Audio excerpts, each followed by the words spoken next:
Hey everyone, my name is Tyler Pursley, and welcome back to WADA Week 12. Help or Her.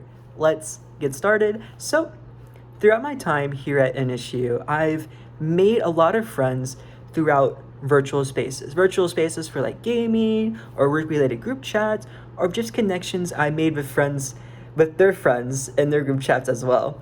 I spent a lot of time with people over on virtual spaces. What's been cool is seeing how the friendships I made have grown throughout virtual spaces. I even met friends through virtual spaces as well, and they've kind of become part of my circle as well. But that just doesn't happen on its own.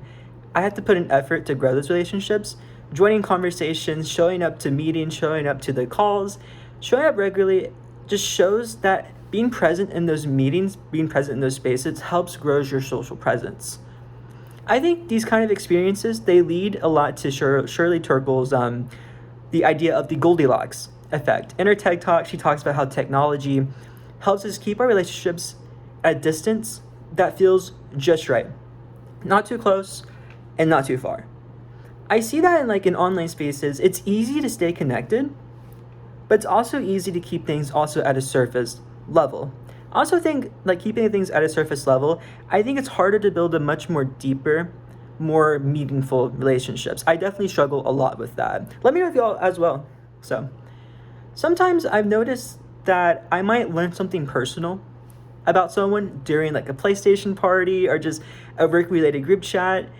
And once that conversation ends, it's like the relationship itself just begins to fade away because the conversation is over, essentially. It goes on pause.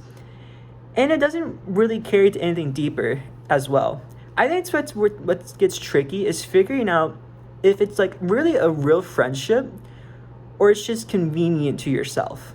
So as we continue, that being said, there's also been moments when those online friendships do feel real. I met it with some of my personal friends at a Tulsa event, Tulsa State Fair. I met some of my personal friends. They even brought along some online friends that I knew as well. It was kind of cool. We had fun. We spent there many hours there. It was really hot that day. We even went to get pizza afterwards, which was fun. But it was cool knowing I think it's fun to have those relationships if, for one, they mean something to you, if they mean something to your friends as well, and even if they were a close proximity like that, 40 minutes to 50 minutes away.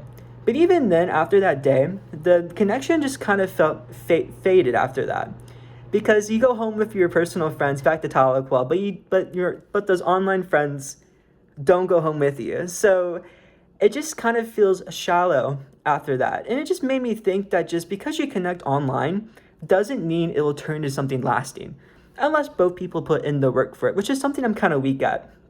So BAM also talks about, in their book, she says that self-disclosure is one of the most powerful communication practices we have for building a relationship. Although it can backfire if one shares too much or shares something that the other finds appealing. I think it's one huge thing in online relationships as well, is you really have to control what you say. Because if you say something that they might not agree with or they find unappealing, it's really hard to keep that connection going.